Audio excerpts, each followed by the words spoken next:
Баршаңызға сәлем, сіздермен бірге Жансая. Бүгін біз осындай өте керемет, өте дәмді әрі өте тойымды болып шығатын еттен рулеттер дайындайтын боламыз. Дәмі ерекше болып шығады. Міндетті түрде жасап көріңіздер.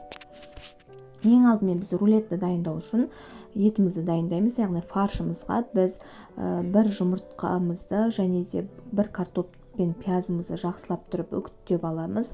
Яғни осындай мен блендерден өтіп ұсақтап алдым.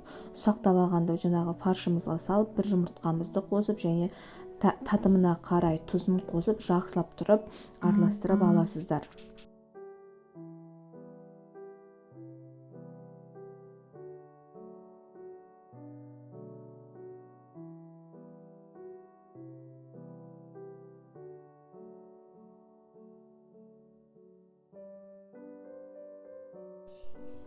Осылай араластырып алғаннан кейін жақсылап тұрып осылай бір-екі рет ұрып аласыздар. Яғни өте нәзік, өте керемет жұп-жұмсақ болып піседі.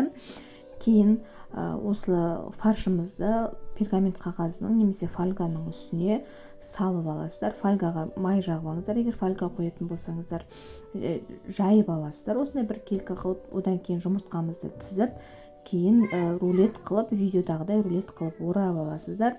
Әбден барлығын орап алғаннан кейін духовкада 180-240 градуста 40-50 минут пісіресіздер. Менде 50 минут, 45 минуттай кетті.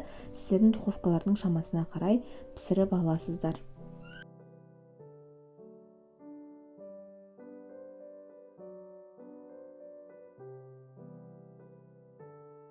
Міне осындай өте дәмді, керемет рулеттер дайын болды. Ас болсын.